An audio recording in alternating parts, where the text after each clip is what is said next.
Hi, this is Eric Bond, the founder of Beat the GMAT. I wanted to let you know that today's session is brought to you by ClearAdmit and Beat the GMAT.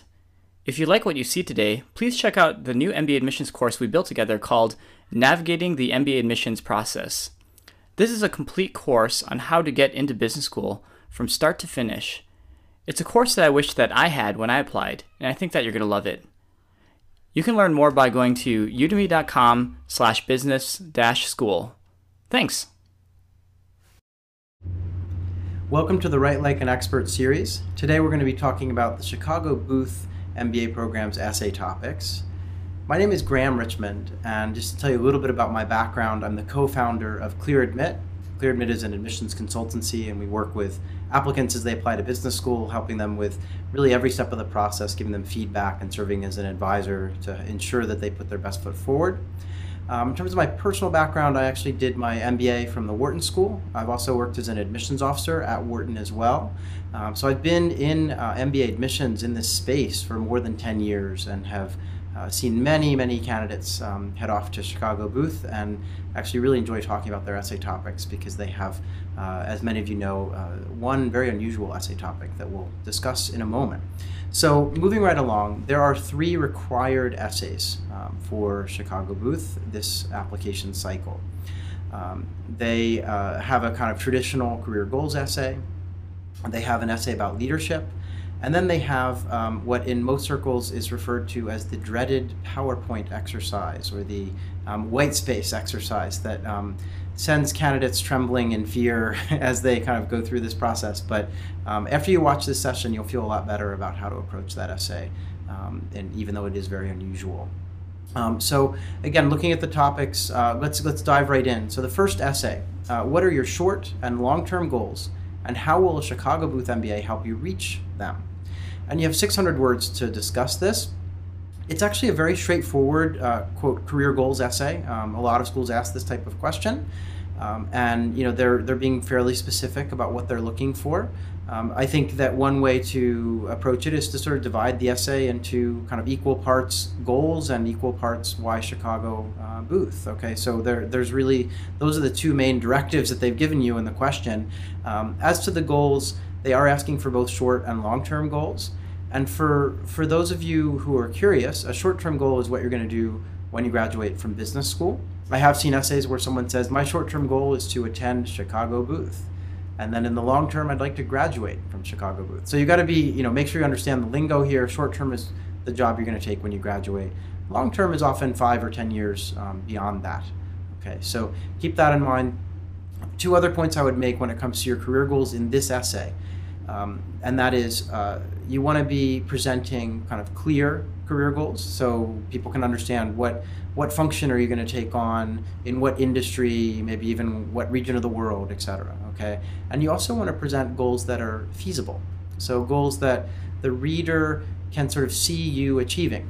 Okay, so that's not to say that you have to say that you want to do exactly what you're doing before business school, because obviously that would be feasible. But it is to say that you don't want your goals to come completely from out of left field, and you want to make sure that it's sort of that there's some fit, something in your background that suggests the role that you're heading towards makes sense. Okay. Another thing to keep in mind is that of all the kind of leading MBA programs, Chicago Booth is the most kind of self-directed program as far as the candidate is concerned. And what I mean by that is that while most MBA programs have a semester or a full year's worth of required coursework, Chicago's program is actually very flexible. I mean, they're really noted for this. They have some requirements, but there's not the same kind of everyone taking the same course in the first year mentality that you see at other schools.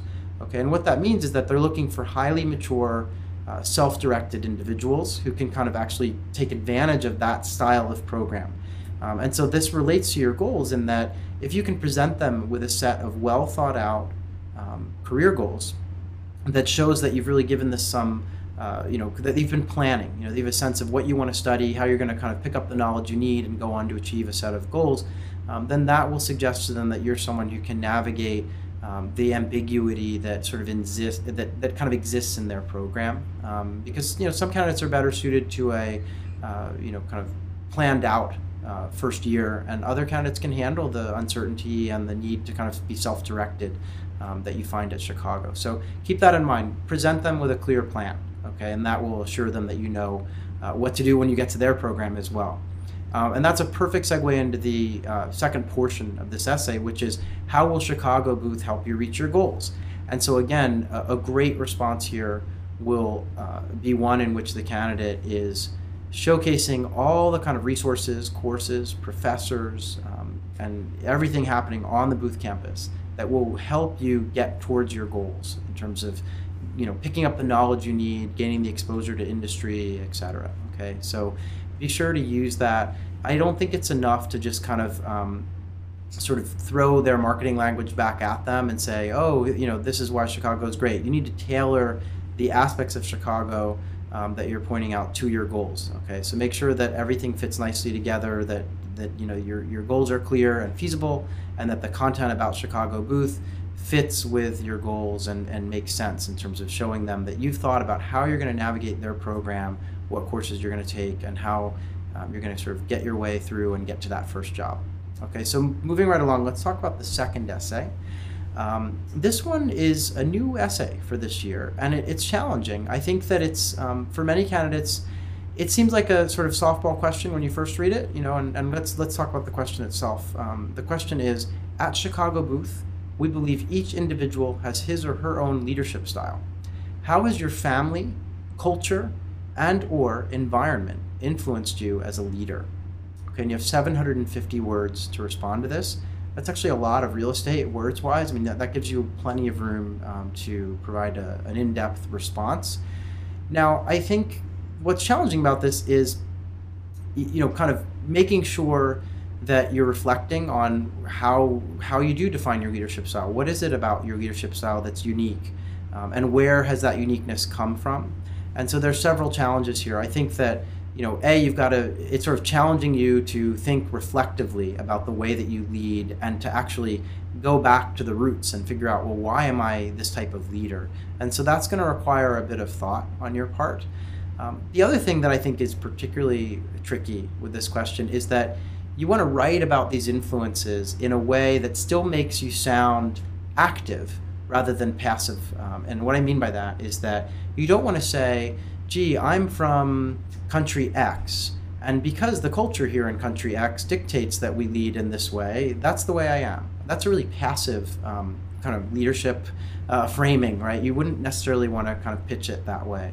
I think that what you would want to say is, perhaps that I have had experience X, and that in that experience I decided to do A, B, and C and found that I had really great results. And ever since then I've used that tactic when I'm leading. So you want to be active. And that's not to say that you can't use a cultural example, but if you do, it should be one that's a bit more active than just kind of, well, I'm from this country, therefore I am this way.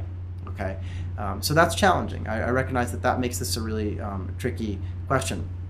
Another thing I would say is that an effective response, and keep in mind you have 750 words, an effective response should include one, if not two, illustrative examples. Okay, so you might include a formative experience. Perhaps you witnessed great leadership in action when you were younger, and then kind of that really shaped you, and you then more recently, or in the time that has elapsed since, have tested out that style of leadership and made it your own, perhaps with some slight modifications, but taking a kind of active way and using this essay to share with the committee a couple of anecdotes about your candidacy, because this is really, quite frankly, the only essay that allows you in prose to share specific anecdotes from your past. Because the first essay, you're going to be writing about your goals, and the last essay is not really an essay at all. It's a presentation, and it's typically much more visual and not done with a lot of prose. So this is kind of your chance to showcase your leadership style in action and to share some other elements of your candidacy with the admissions reader. So again, I think a good response will have at least one sort of leadership success embedded in it. So sure, the first example that you use in this essay to indicate your leadership style and how it was shaped may be one that's kind of a formative thing, from early on in your career or in your life, really. But if you do, ideally you also have kind of a latter example that shows you in action. It shows those leadership traits really at the fore and in a kind of successful way. Okay, so this is a challenging essay. I think it's going to require some upfront thought. It's going to require an active approach to your leadership, and it's going to require some illustrative examples. So keep that in mind as you move forward. So let's look at the last essay for Chicago. I think that this one, this sent sort of shockwaves through the admissions world when they first introduced it a few years ago, to the extent that Business Week and other publications in the media actually did articles about it. So the interesting thing about this question, and let's actually start with the question, which is, considering what you've already included in the application, what else should we know about you? In a maximum of 4 slides, tell us about yourself. So to translate that, they're basically saying, okay, look around at what you've already said in essays 1 and 2 and elsewhere in the app, and take a PowerPoint or Keynote or whatever software you want and make 4 slides that we can review that will teach us something about you. Okay, so again, this is daunting. Most candidates look at this and they're kind of nervous about all the white space. In fact, I've worked with a lot of engineers over the years who they look at this and initially they're not daunted by it, but then when they send along a draft, it's 4 slides that are about 80% text. So just kind of taking a kind of outline approach and no images or anything, it's kind of missing the point of this somewhat creative assignment. And in fact, the former director of admissions at Booth who wrote this question used to be director of admissions at Wharton when I was an admissions officer there. And I asked her when they first introduced this question at Booth, why are you doing this? This is kind of interesting exercise.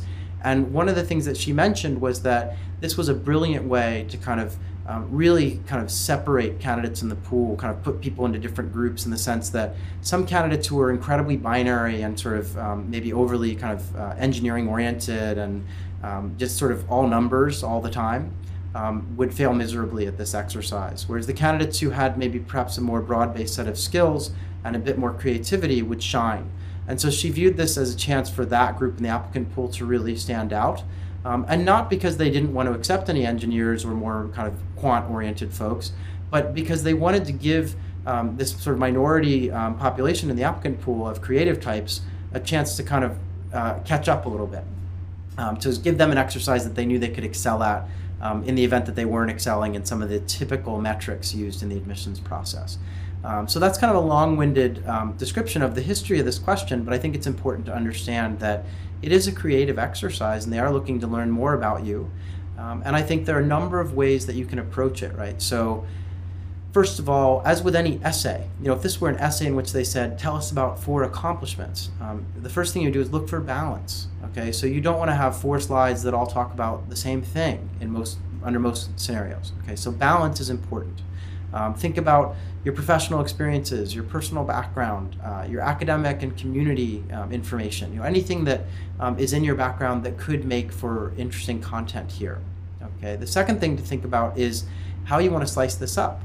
Are there 4 separate topics that you would like to devote a slide to? So kind of, this is kind of information about my academics that I really wanted to share, and here's some information about my hobbies, or so that, are there 4 kind of distinct groups for which you could make a slide for? Or is there some sort of different way that you want to kind of frame the information? So maybe there's kind of a chronological progression that you're telling over the course of the 4 slides. And actually, never forget, I worked with a client several years ago who was living in the U.S. at the time of application, but was not from the U.S. and decided to include a small photo of her grandparents in a village in a far, far, far away developing country. And it was this great photo of kind of her grandparents and the house they lived in and that town. And this was the same town where the candidate happened to have grown up. And there was just information about kind of life in that town. And I thought this is such a great window into that candidate's sort of roots. And then this candidate went on to have, there were some slides that were more contemporary in terms of her background, but there was like that great moment where the first slide you open it up and you realize I'm learning something about this person that I probably never would have picked up on in the other essays or anywhere else in the application. And I knew that she had accomplished her goal at that point with the exercise. So keep that in mind. You can really do some interesting things with this assignment. I will say that because most people, except for perhaps consultants, are not making slide decks every day and are not necessarily great at doing it, I think it's great to sort of seek out feedback. And that's not a pitch for you to work with an admissions consultant necessarily. It's more just show your slides to a friend, show your slides to someone who you know who's kind of good with PowerPoint or Keynote or whatever, just to get some feedback. Because this is a new medium for most applicants, and I think it's really different than writing an essay. So it's really worth getting a second pair of eyes on, and someone who can, ideally someone who knows you, can kind of give you feedback on what they're taking away from the presentation. And the last thing I will say is that Chicago Booth has over time stressed repeatedly that they're not really interested in your kind of skill set in the kind of PowerPoint or Keynote domain. Like, they're not going to reward the consultants who are masters of PowerPoint and punish those who are novices. And so you don't need a lot of bells and whistles to make this work. So keep that in mind. But having said that, I do think that a clean presentation will get better results. And what I mean by clean is from a design standpoint. So something that is user-friendly, easy to kind of navigate and kind of get information from. So when you're showing this around to friends and getting feedback, make sure that you're kind of understanding how they go through the presentation and what information they glean from it. Because if you've got a set of 4 slides that are jam-packed with information and not well laid out, and the colors are clashing, the design's just not coming together, it's not going to necessarily help you. Even if you're not consciously being graded on your design skills, there's probably some subconscious grading happening on the part of the admissions reader. So keep that in mind. You want to present something that's clean, easy to follow, and very informative. So that's the kind of set of essays for Chicago. I did want to direct your attention to a couple of other resources that are out there as you kind of go through this process. The first is ClearAdmit's one-on-one consulting services. You can contact us and learn more about that, but we do sit down with candidates and talk with them about their application strategy, read their essays, give them feedback, etc. The second thing I wanted to draw your attention to is the Navigating the MBA Admissions Process video course. And if you're watching this presentation, then you're already getting a sense as to what the course is like. We offer a course that we've produced in conjunction with Beat the GMAT that teaches you how to be an expert in the MBA admissions process and takes you through essay writing, the admissions officer's process, how they kind of go through applications, what they're thinking, recommendations, every possible aspect of the process. And so you should look into that as well. And then finally, ClearAdmit offers a set of ebooks, school guides. There's a school guide to Chicago Booth that you should consider downloading and reading so that you can become an expert on their program and write a very effective first essay for them. And then finally, our website as well has a lot of the latest kind of news and updates in the MBA admissions world, and I encourage you to check that out as well. So again, I wish everyone the best of luck as they write like an expert and seek admission to Chicago Booth. If you liked today's Write Like an Expert session, please be sure to visit udemy.com/business-school and check out our course, Navigating the MBA Admissions Process. Take a look at the free preview at the top of this page. This is a complete MBA admissions course featuring former admissions officers just like the speaker you saw in today's session. Thanks for joining us, and we hope to see you again.